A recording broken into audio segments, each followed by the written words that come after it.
નમસ્કાર, સ્વાગત છે આપનું ન્યૂઝ કેપિટલમાં. આપની સાથે હું છું જુહી ગાંધી. તમામ મહત્વના સમાચારો જોઈએ 60 સેકન્ડમાં. રાજ્યમાં આગામી 7 દિવસ વરસાદી માહોલ યથાવત રહેવાની હવામાન વિભાગે આગાહી કરી. ખાસ કરી પંચમહાલ, છોટાઉદેપુર, નર્મદા જિલ્લામાં યલો એલર્ટ જાહેર કરાયું. હવામાન વિભાગ અનુસાર 30 જુલાઈથી રાજ્યમાં વરસાદનું જોર વધવાની શક્યતા. દક્ષિણ ગુજરાતમાં ભારેથી અતિ ભારે વરસાદની આગાહી કરાઈ. જ્યારે 31 જુલાઈના રોજ દક્ષિણ ગુજરાતમાં ભારે વરસાદની સ્થિતિ સર્જાઈ શકે છે. સૌરાષ્ટ્ર, મધ્ય ગુજરાત અને પૂર્વ ગુજરાતના વિસ્તારોમાં પણ ધોધમાર વરસાદની સંભાવના વ્યક્ત કરાઈ. 1 ઓગસ્ટે રાજ્યના કેટલાક વિસ્તારમાં અતિ ભારે વરસાદનું એલર્ટ અપાયું. રાજ્યમાં વરસાદ માટે deep depression, monsoon trough, upper air cyclonic circulation અને વેસ્ટર્ન ડિસ્ટર્બન્સ સહિત 4 સિસ્ટમ સક્રિય થશે. अहमदाबाद के लिए आज का जो पूर्वानुमान दिया गया है, जनरली क्लाउडी स्काई, हल्का से मध्यम बरसात का भी संभावना रहेगा. हाँ, डे 3 से लेकर डे 5 तक मच्छर भय के लिए भी वार्निंग दिया गया है.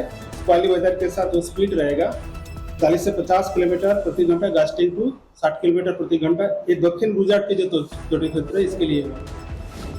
કેબિનેટ બેઠકમાં વેપારીઓ માટે મોટો નિર્ણય લેવામાં આવ્યો છે. પૂરથી થયેલી નુકસાની સામે અમદાવાદના નાના મોટા વેપારીઓને સરકાર તરફથી સહાય આપવામાં આવશે. વેપારીઓને થયેલા નુકસાનનું આકલન ફોટોગ્રાફી અને વિડીયોગ્રાફીના આધારે કરવામાં આવશે.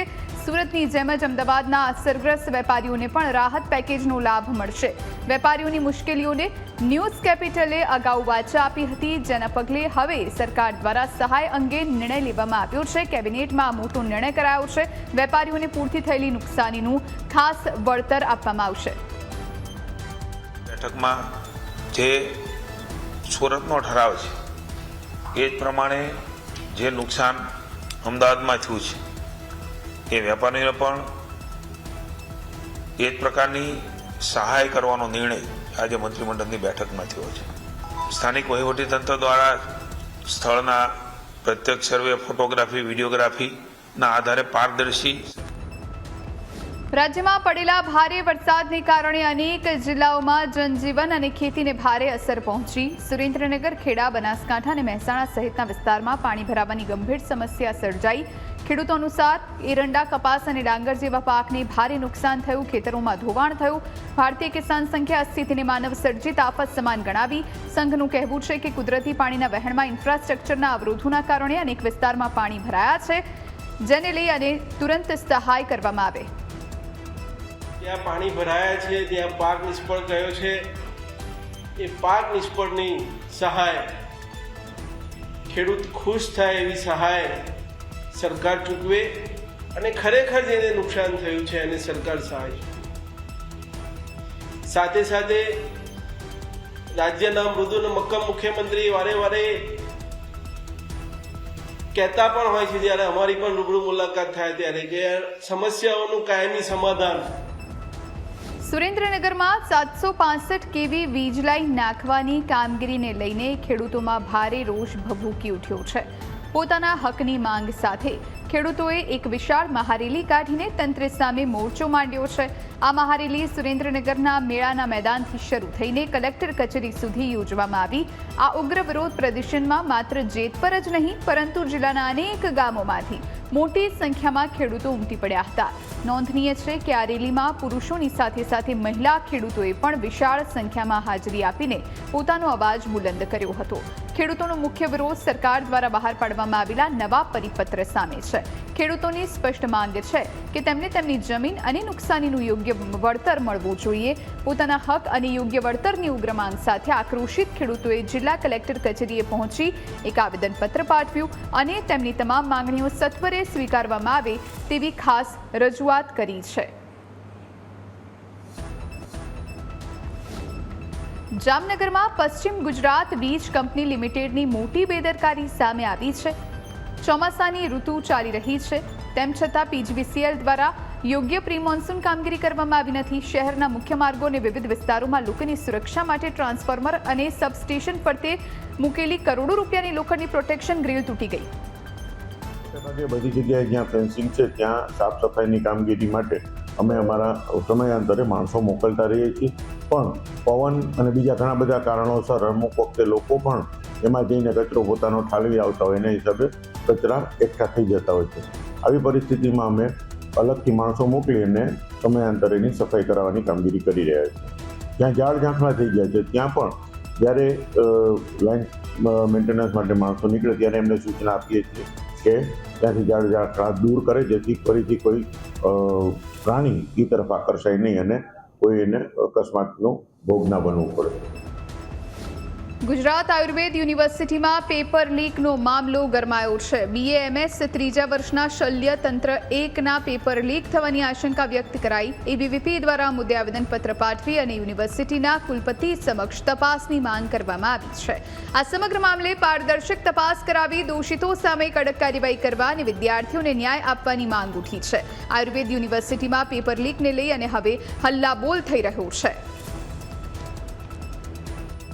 ગુજરાત આયુર્વેદ યુનિવર્સિટી જેમાં BAMS નું એક વિષયનું પેપર છે એના 12 પ્રશ્ન છે લીક થઈ જાય છે, જેમાંથી 11 પ્રશ્ન છે આ એક્ઝામની અંદર પૂછવામાં આવે છે. જેને લઈ આજરોજ અખિલ ભારતીય વિદ્યાર્થી પરિષદ જામનગર દ્વારા મોટી સંખ્યામાં એકત્રિત થઈ ગુજરાત આયુર્વેદ યુનિવર્સિટીમાં VC સાહેબને કેટલાય પ્રશ્ન પૂછવામાં આવ્યા છે, પરંતુ કોઈ જવાબ VC સાહેબ પાસે છે નહીં. અને વિદ્યાર્થી પરિષદે માંગ કરી છે કે જેટલી આ સમિતિ બની છે એમાં જે પણ કોઈ જવાબદાર એની સામે કાયદેસરની કાર્યવાહી થાય અને લોકોને દોષિત હોય એના પર કાયદેસરના પગલાં લેવાય. Gujarat Ayurveda university paper leak મામલે NSUIએ પણ સમગ્ર મામલે યુનિવર્સિટી તંત્ર પર ગંભીર સવાલ ઉઠાવ્યા. NSUIનો આક્ષેપ છે કે યુનિવર્સિટી તંત્રને એક સપ્તાહ પહેલાથી સમગ્ર ઘટનાની જાણ હોવા છતાં કોઈ અસરકારક કાર્યવાહી ન કરાઈ. NSUI દ્વારા સમગ્ર ઘટનાની પોલીસ તપાસ કરાવવા, પોલીસ ફરિયાદ નોંધાવવા અને જવાબદારો સામે ફોજદારી કાર્યવાહી કરવાની માંગ કરવામાં આવી. સાથે જ 4 દિવસનું અલ્ટિમેટમ આપીને ચેતવણી આપવામાં આવી કે જો આ સમયગાળા દરમિયાન યોગ્ય કાર્યવાહી નહીં કરાય તો ઉગ્ર આંદોલન થશે. આયુર્વેદ યુનિવર્સિટીના BAMSના શૈલીય તંત્ર 1નું જે પેપર લીક થયું છે એ સંદર્ભમાં ગઈકાલે અમે આયુર્વેદ યુનિવર્સિટી ખાતે રજિસ્ટ્રાર સાહેબને મળ્યા હતા, તેમને મૌખિક રજૂઆત કરી હતી. ત્યારબાદ એમને કમિટીની રચના કરી. 7 દિવસ વીતી ગયા છતાં પણ કમિટીની રચના થઈ નહોતી. એના અનુસંધાને આજરોજ અમે યુનિવર્સિટી ખાતે VC સાહેબને એક આવેદનપત્ર આપ્યું છે. આવેદનપત્રમાં અમારી માગણી એ છે કે આ જો પેપર લીક થયું હોય તો આની પરીક્ષા ફરીથી લેવામાં આવે. આની પાછળ જવાબદાર જે પણ લોકો હોય. જામનગર આયુર્વેદ યુનિવર્સિટીના BAMS ત્રીજા વર્ષના શલ્યતંત્રના પેપર લીકના આક્ષેપને લઈ અમદાવાદમાં યુથ કોંગ્રેસ અને NSUI દ્વારા વિરોધ પ્રદર્શન કરવામાં આવ્યું. ઇન્કમટેક્સ 4 રસ્તા ખાતે મોટી સંખ્યામાં કાર્યકર્તાઓ એકઠા થયા અને શિક્ષણ વ્યવસ્થામાં પારદર્શિતાની માંગ સાથે દેખાવ કર્યા.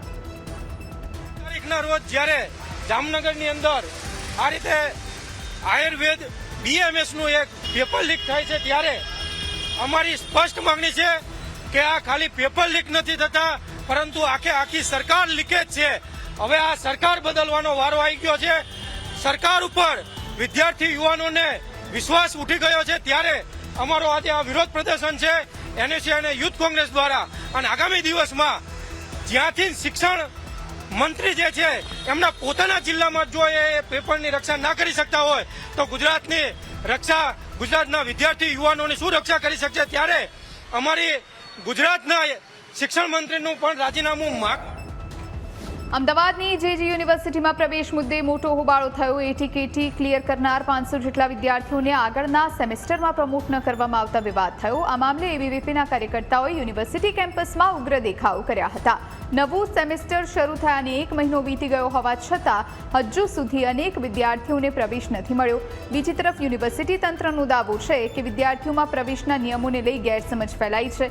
નિયમ મુજબ 4થી ઓછી ATKT હોય તેમને જ પ્રમોટ કરવામાં આવ્યા છે, જ્યારે 5થી વધુ ATKT હોય તેવા વિદ્યાર્થીઓને આગળના વર્ષમાં પ્રવેશ ન આપી શકાય. અત્યાર સુધી ATKT ક્લિયર કરનાર 125 વિદ્યાર્થીઓને પ્રવેશ આપી દેવાયો છે. 500થી વધુ વિદ્યાર્થીઓ છે જેને પ્રવેશ આપ્યો નથી.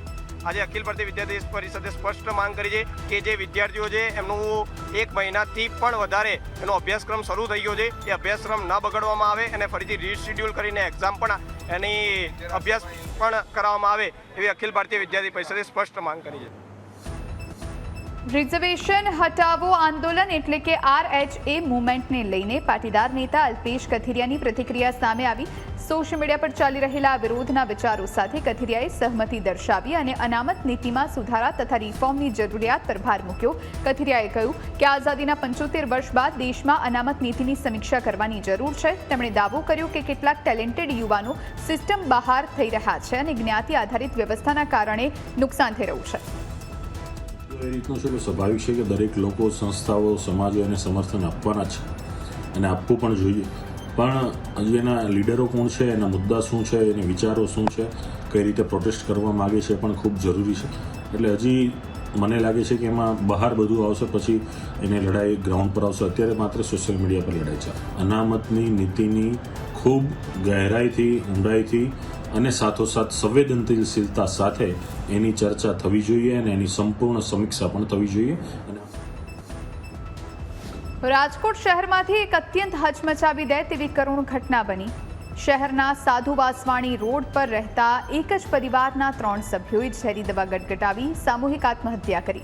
મૃતકોમાં પીડબ્લ્યુડીના નિવૃત્ત કર્મચારી પિતા, તેમના પત્ની અને યુવાન પુત્રનો સમાવેશ થાય છે. આ પરિવારે આર્થિક સંકળામણ અથવા તો વ્યાજખોરના વિષચક્રમાં ફસાઈ અંતિમ પગલું ભર્યું. પ્રાથમિક તપાસ અને જે માહિતીઓ અમને મળી રહી છે એ મુજબ કારણ એવું લાગે છે કે વ્યાજખોરોના ત્રાસના લીધે અને આર્થિક ભીસના લીધે આ પગલું પરિવારે લીધું છે અને એમના લીધે એમના મૃત્યુ થયા છે. આપણે જોયું ઘણા આવા કેસીસ આપણે જોયા છે કે જેમાં લોકો સુસાઇડ કરે છે, વ્યાજખોરોના ત્રાસના લીધે સુસાઇડ કરે છે અને એમાં સુસાઇડ કરતા પહેલા પણ એ લોકો પોલીસના શરણે જાય છે, પણ છતાં એમને સુરક્ષા નથી મળતી હોતી અને મૃત્યુ થયાના પછી પણ યોગ્ય કાર્યવાહી એવી રીતે નથી થતી કે કોઈ દાખલો બેસાડવામાં આવે. અમે આજ વખતે એ જ ડિમાન્ડ કરીએ છીએ પ્રશાસન પાસે કે આ કેસને હળવાશથી લેવામાં ના આવે, જરા પણ હળવાશથી લેવામાં ના આવે અને યોગ્ય અને કડક દાખલો બેસે એવી કાર્યવાહી. રાજકોટમાં યુવાન ઉમંગ જાખેલિયાની નિર્દય હત્યાના મામલે ચોંકાવનારી વિગતો પ્રાપ્ત થઈ રહી છે. પોલીસે આ કેસમાં નાઝર ઉર્ફે ઘેટી સહિત 4 આરોપીઓની ધરપકડ કરી છે. પોલીસ તપાસ મુજબ ઇન્સ્ટાગ્રામ મેસેજ અને ફોન કોલ્સના કારણે સમગ્ર વિવાદ શરૂ થયો હતો. ઉમંગ જાખેલિયા દ્વારા નાઝરની બહેનને મેસેજ કરવામાં આવતા બંને વચ્ચે ઉગ્ર બોલાચાલી થઈ હતી. આ પછી નાઝીરે ચા પીવાના બહાને ઉમંગને બોલાવ્યો હતો અને અન્ય આરોપીઓ સાથે મળી હત્યાનો પ્લાન ઘડ્યો હોવાનું બહાર આવ્યું. આરોપીઓએ ઉમંગને ઢોર માર માર્યો હતો. બાદમાં તેને તેના ઘર પાસે મૂકી દીધો હતો. ગંભીર ઇજાગ્રસ્ત ઉમંગનું સારવાર દરમિયાન કરુણ મોત થયું. આ મામલે પોલીસે નાઝર ઉર્ફે ઘેટી, આસિફ ઉર્ફે ગુલામ મોહમ્મદ અનુ ધરપકડ કરી છે. હાલ અત્યારે કારણ જાણવા મળ્યા મુજબ જે આ કામના આરોપી જે નજીરભાઈ છે તેઓની બેન સાથે મરણ જનાર ઉમંગને કોઈ સંબંધ હોય, તેમાં તેની સાથે વાતચીત કરતો હોય અને તેના ફોનમાં વાતચીત કરતો એવી વેમ શંકરા. અમદાવાદના સોલા પોલીસ સ્ટેશનમાં દુષ્કર્મ અને પોક્સો એક્ટ હેઠળ ગુનો નોંધાયો છે. 16 વર્ષ અને 7 મહિનાની એક સગીરાએ 21 વર્ષીય યુવક મોહમ્મદ સાકિર વિરુદ્ધ ફરિયાદ નોંધાવી. ફરિયાદમાં આક્ષેપ છે કે આરોપીએ લગ્ન કરવાની લાલચ આપીને સગીરાનું યૌન શોષણ કર્યું. ફરિયાદ મુજબ આ ઘટના ફેબ્રુઆરી 2025 થી માર્ચ 2026 દરમિયાન બની. આરોપીએ ગોતા વિસ્તારમાં દીપેશ્વરી મંદિર પાસે આવેલ એક રૂમમાં સગીરા સાથે વારંવાર શારીરિક સંબંધ બાંધ્યા. જ્યારે સગીરાએ તેનો વિરોધ કર્યો ત્યારે મારપીટ કરી. 16 વર્ષની દીકરી ગોતા વિસ્તારમાં રૂમ ભાડે રાખી રહેતી. ત્યાં તેના વતનનો એક પરિચિત યુવક તેનો ટેલિફોનિક સંપર્ક કરી તેની રૂમે આવી તેને લગ્ન કરવાનો વાયદો કરી તેની સાથે શરીર સંબંધ બાંધેલ. ત્યારબાદ અવારનવાર તેની સાથે આ જ રીતે તેની સાથે શરીર સંબંધ બાંધેલ. તે અંગેની તેણીની માતાને જાણ થતાં તેની માતા સાથે તેણીએ ત્યાં ગુનો દાખલ કરાવેલ છે અને તે અંગેની ફરિયાદ હાલ અહીંયા ટપાલથી આવેલ છે. અમદાવાદની એલડી એન્જિનિયરિંગ કોલેજમાં એક પ્રોફેસર સામે વિદ્યાર્થીને માર્યાના ગંભીર આક્ષેપ કરવામાં આવ્યા છે. મળતી માહિતી અનુસાર 2 જૂનના રોજ થિયરી પરીક્ષા દરમિયાન પ્રોફેસર અને વિદ્યાર્થી વચ્ચે બોલાચાલી થયા બાદ વિદ્યાર્થીને 2 લાફા મારવામાં આવ્યા હોવાનો દાવો કરવામાં આવ્યો છે. આ સમગ્ર ઘટનાના સીસીટીવી ફૂટેજ પણ અત્યારે સામે આવ્યા છે. ઘટનાને લઈને વિદ્યાર્થીએ પ્રોફેસર વિરુદ્ધ કોલેજ સત્તાધીશોને લેખિતમાં ફરિયાદ કરી છે. કોલેજ પ્રશાસને આ સમગ્ર મામલાને ગંભીરતાથી લઈ આંતરિક તપાસ શરૂ કરી હતી. તપાસ પૂર્ણ થયા બાદ તેનો અહેવાલ રાજ્ય સરકારને મોકલી આપવામાં આવ્યો હોવાનું પણ જાણવા મળ્યું છે. હાલ સમગ્ર મામલે તપાસના આધારે આગળની કાર્યવાહી કરવામાં આવી રહી છે. અત્યારે આ સીસીટીવી સામે આવતા આ મામલો વધુ ગરમાયો છે. એલડી એન્જિનિયરિંગ કોલેજમાં આ વિવાદ થયો છે. પ્રોફેસરે એક વિદ્યાર્થીને 2 લાફા ઝીંકી દીધા હતા. બનાસકાંઠાના પાલનપુરમાં પોસ્ટ વિભાગના કર્મચારીઓએ સરકારની નીતિઓ સામે ભારે વિરોધ પ્રદર્શન કર્યું. પાલનપુર પોસ્ટ ઓફિસ ખાતે કર્મચારીઓએ એકઠા થઈને સૂત્રોચ્ચાર કર્યા અને ન્યાયની માંગ કરી. કર્મચારીઓનો મુખ્ય આરોપ છે કે પોસ્ટમાં નવા ખાતા ખોલાવવા માટે તંત્ર તરફથી તેમના પર દબાણ કરાય છે. અમારો પોસ્ટલ વિભાગ બનાસકાંઠાથી આજે અમે ધરણા પ્રદર્શનનો પ્રોગ્રામ રાખ્યો છે, જેની અંદર ઉપરથી એવી સરકારની નીતિઓ છે જેના લીધે એક નાના કર્મચારીઓને પોતાના ઘરના પૈસાથી ખાતા ખોલવા પડે છે અને માનસિક ત્રાસ એટલો આવે છે કે અમારા ઘણા કર્મચારીઓ પોતે સુસાઇડ પણ કરેલું છે અને માનસિક ટેન્શનથી પોતે ટાર્ગેટના દબાણમાં એવી રીતે જીવી રહ્યા છે કે એમનું મૂળ જે કામ છે, જેમ કે ટપાલ વિતરણનું કામ છે કે બીજું કામ છે, ખોરંભે ચડી રહ્યું છે. અને સરકારની નીતિઓ એવું છે કે જે ટાર્ગેટનું પ્રેશર એવું છે કે અધિકારીઓથી લઈ અને બધા મૂળ કામથી વિલંબિત થઈ એટલે વિક્ષેપ પડે છે. આ ધરણા સાથે અમે સરકારની નીતિઓ સામે પ્રાઇવેટીકરણ કરવાની અને ટાર્ગેટની ખાસ કરીને નીતિ.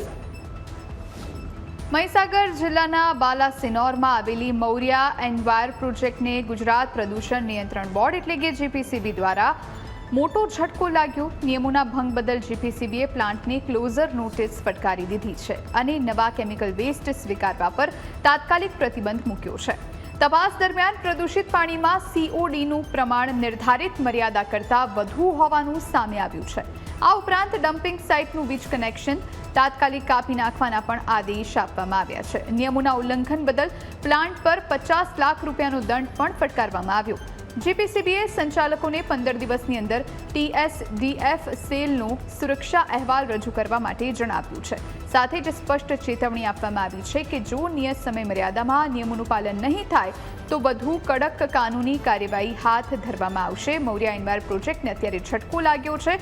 ક્લોઝર નોટિસ અત્યારે જીપીસીબી દ્વારા ફટકારવામાં આવી છે. મહેસાણા નગરપાલિકાની વેબસાઇટમાં ગંભીર બેદરકારી સામે આવી. મહાનગરપાલિકાની વેબસાઇટ એકવાર ચર્ચામાં આવી છે. મનપાની વેબસાઇટ પર વેપારીના સંપર્ક તરીકે ખોટો મોબાઈલ નંબર અપલોડ થતા નાગરિકોને ભારે હાલાકીનો સામનો કરવો પડી રહ્યો છે. આક્ષેપ મુજબ મહેસાણા મહાનગરપાલિકાની વેબસાઇટ પર દર્શાવવામાં આવેલો નંબર દિલ્હીના એક વેપારીનો છે, જેના કારણે મહેસાણાના નાગરિકો દ્વારા કરવામાં આવતા ફોન સીધા દિલ્હીના વેપારીને જઈ રહ્યા છે. વેપારીનો દાવો છે કે છેલ્લા 8 મહિનાથી તેમને મહેસાણા મનપા સંબંધિત ફરિયાદોના ફોન આવી રહ્યા છે. દરરોજ અંદાજે 40 જેટલા લોકો ફોન કરતા હોવાથી તેમના રોજિંદા કામકાજ પર અસર થઈ રહી છે. સ્થાનિકોનો આક્ષેપ છે કે વારંવાર જાણ કરવા છતાં મનપા દ્વારા વેબસાઇટ પરનો નંબર હજુ સુધી અપડેટ કરવામાં નથી આવ્યો. આ સમગ્ર ઘટનાએ મહેસાણા મહાનગરપાલિકાની કામગીરી અને જવાબદારી સામે અનેક સવાલો ઊભા કર્યા છે.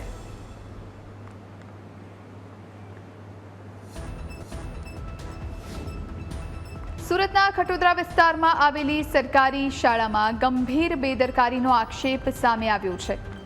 સુમન શાળા નંબર 16માં ધોરણ 9માં અભ્યાસ કરતા વિદ્યાર્થીનું કરંટ લાગવાથી મોત થયું હોવાની ઘટના પ્રકાશમાં આવી. વિદ્યાર્થીઓ પીટીના લેક્ચર માટે શાળાના ધાબા પર ગયા. એ દરમિયાન ધાબા પર લગાવવામાં આવેલા લાઇટના લોખંડના થાંભલાને અડતા વિદ્યાર્થીને કરંટ લાગ્યો હતો અને તેનું મોત થયું. આ દિવાલને 5 આંગળા જ ટચ થયા છે અને દિવાલ પર જે કરંટ લીક થતું હતું તે કરંટે એને પકડી લીધો. હવે એ છોકરાઓએ ટીચરને કીધું, ટીચર લાકડી લઈને આવ્યા અને ટીચર લાકડી લાવીને એના હાથ પર માર્યું, પણ એના તાજને તાજ એ તો on the spot shot expire થઈ ગયો, ઓફ થઈ ગયો હતો. મારું કહેવું એ છે કે આ સ્કૂલની બેદરકારી છે કે બેદરકારીના વજહથી આ દિવાળો પર કરંટ દોડ્યું. જવાબ કાયદેસર જે કરવાનું છે તે તો કરવું જ પડશે, તેના વગર છૂટકો નથી. અમે એ કહીએ છીએ આજે અમારો બાબો છે, કાલે તમારા છોકરા હોય તો તમારા છોકરાને આવી રીતે થાય તો તમારા દિલ પર શું? સુરતના કામરેજમાં પ્લોટ કૌભાંડનો મોટો ખુલાસો સામે આવ્યો. કરોડોની છેતરપિંડીના આરોપમાં પતંગ હોટેલના માલિક ઉમંગ ઠક્કરની ધરપકડ કરાઈ. આરોપી પર 1.56 કરોડ રૂપિયાની છેતરપિંડીનો આક્ષેપ છે. પોલીસ તપાસ મુજબ ખોલવડ વિસ્તારમાં આવેલ નિર્વાણા પ્રોજેક્ટમાં ખોટા બુકિંગ કરી લોકોને પ્લોટ વેચવામાં આવ્યા હતા. વર્ષ 2018માં જે જમીન વેચાઈ ચૂકી હતી તેના આધારે ખોટા પ્લોટ બતાવી વેચાણ કરવામાં આવ્યું હોવાનો આરોપ લાગ્યો છે. ટાઇટલ ક્લિયર ન હોવા છતાં 15થી વધુ લોકો સાથે કરોડોની છેતરપિંડી કરાઈ હોવાની ફરિયાદ. પ્લોટ કે પૈસા પરત ન આપતા મામલો પોલીસ સુધી પહોંચ્યો હતો. આરોપી રાજકીય બળનો ઉપયોગ કરી પોલીસ પકડથી બચવાના પ્રયાસ કરે છે. કુલ રકમ 1 કરોડ અને 56 લાખ રૂપિયા પ્રોજેક્ટમાં પ્લોટના બુકિંગ માટે લીધેલા.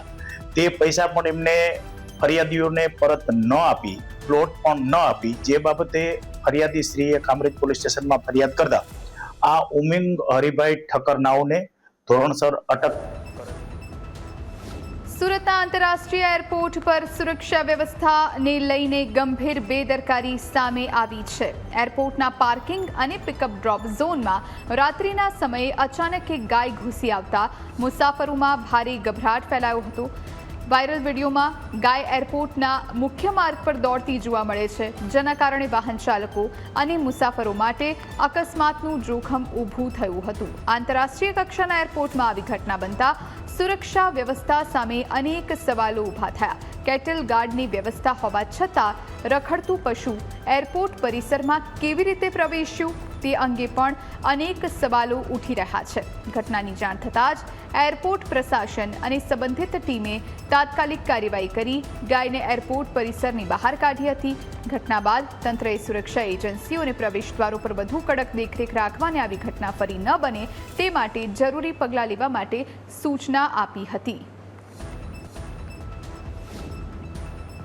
સુરતના 3 જાણીતા સ્કિન સ્પેશિયાલિસ્ટ ડોક્ટર્સને ગુજરાત હાઈકોર્ટ તરફથી મોટી રાહત મળી. પેરિસ ખાતે યોજાયેલી આંતરરાષ્ટ્રીય મેડિકલ કોન્ફરન્સનો ખર્ચ ખાનગી કંપની પાસેથી લેવા બદલ મેડિકલ કાઉન્સિલે ડોક્ટર જગદીશ સખિયા, ડોક્ટર ગીતા પટેલ અને ડોક્ટર અમિત શાહને 13 મહિના માટે સસ્પેન્ડ કર્યા હતા. મેડિકલ એથિક્સ મુજબ ડોક્ટર્સ ખાનગી કંપની પાસેથી કોઈ પણ પ્રકારનો આર્થિક લાભ લઈ શકતા નથી. જીએમસીના આ કડક આદેશ સામે 3 ડોક્ટર્સે હાઈકોર્ટના દ્વાર ખટખટાવ્યા હતા. સમગ્ર મામલે સુનાવણી બાદ હાઈકોર્ટે સસ્પેન્શનના આદેશ પર હાર પૂરતી રોક લગાવી દીધી છે. કોર્ટે જીએમસી અને અન્ય પક્ષકારોને નોટિસ ઇસ્યુ કરી જવાબ માંગ્યો છે. આગામી 8 ઓગસ્ટના રોજ થનારી વધુ સુનાવણી સુધી ડોક્ટર્સને વચગાળાની રાહત આપવામાં આવી છે. જીએમસી સહિત પક્ષકારોને નોટિસ ઇસ્યુ કરવામાં આવી. 3 જે ડોક્ટર્સ હતા તેમની ઉપર અનેક આરોપ લાગ્યા હતા, ત્યારે તેને લઈ અને હવે હાઈકોર્ટે તેમને ખાસ રાહત આપી છે.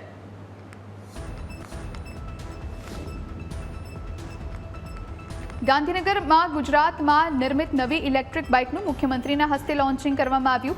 રાજ્યમાં ગ્રીન મોબિલિટી અને સ્વદેશી ઉત્પાદનને પ્રોત્સાહન આપતા આ આધુનિક ઈવી બાઇકનું અનાવરણ કરવામાં આવ્યું.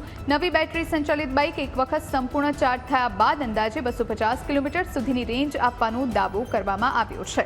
બાઇકમાં ઇનબિલ્ટ ચાર્જરની સુવિધા પણ આપવામાં આવી છે, જેનાથી ચાર્જિંગ વધુ સરળ અને અનુકૂળ બની રહે છે. આજે અમે એવોર ઇલેક્ટ્રિકનું ફર્સ્ટ પ્રોડક્ટ લોન્ચ અમે કરી છે, જે આપણે ગુજરાતની અંદર બનેલી છે. 100% ટેકનોલોજી જે આપણે અહીંયા ડેવલપ કરી છે અને બનાવી છે. હવે જે પ્રોડક્ટ લોન્ચ થવા જઈ રહી છે, જે આપણે નેશનલ લેવલે લોન્ચ કરવા જઈ રહ્યા છીએ, અને સાથે સાથે ટૂંક સમયની અંદર આપણે વર્લ્ડ લેવલે પણ આપણી પ્રોડક્ટ અહીંયાથી ગુજરાતથી એક્સપોર્ટ કરવાના છીએ. તો જે બાઇક અમે બનાવી રહ્યા છે એની જે રેન્જ છે એ 250 કિલોમીટરની અમે રેન્જ આપી રહ્યા છે, જે મોટરસાઇકલની અંદર ફર્સ્ટ છે કે જે આટલી સારી રેન્જ આપી રહ્યા છે. સુરતના ભાગળ વિસ્તારમાં જર્જરિત મકાનની છત ધરાશાયી થતા મોટી દુર્ઘટના સર્જાઈ છે. એક મેડિકલ સ્ટોર પર અચાનક આ છત પડતા 72 વર્ષીય વૃદ્ધ સંચાલક કાટમાળ નીચે દબાઈ ગયા હતા. આ ઘટનાની જાણ થતાં જ ફાયર વિભાગ અને 108ની ટીમ તાત્કાલિક ઘટના સ્થળ પર પહોંચી હતી. ફાયર વિભાગના જવાનોએ દિલ ધડક રેસ્ક્યુ ઓપરેશન હાથ ધરી અને આ કાટમાળની અંદરથી વૃદ્ધને બહાર કાઢ્યા હતા. બેભાન હાલતમાં આ વૃદ્ધને તાત્કાલિક સ્મીમેર હોસ્પિટલમાં ખસેડવામાં આવ્યા હતા, જ્યાં તેમની હાલત અત્યંત ગંભીર હોવાનું જાણવા મળ્યું છે. છત ધરાશાયી થવાની ઘટનાને પગલે વિસ્તારમાં ભારે અફરાતફરીનો માહોલ સર્જાયો હતો. આ સમગ્ર મામલે લાલગેટ પોલીસે તપાસનો ધમધમાટ શરૂ કર્યો. વર્ષો જૂના અને અતિ જર્જરિત મકાનના કારણે આ દુર્ઘટના સર્જાઈ હોવાનું પ્રાથમિક રીતે સામે આવ્યું છે. એક 72 વર્ષીય વૃદ્ધ આ કાટમાળની અંદર દબાયા હતા, જેમને બહાર કાઢવામાં આવ્યા છે અને હોસ્પિટલમાં દાખલ કરવામાં આવ્યા છે. આ સાથે આ બુલેટિનમાં અત્યારે બસ આટલું જ. રજા આપશો. નમસ્કાર.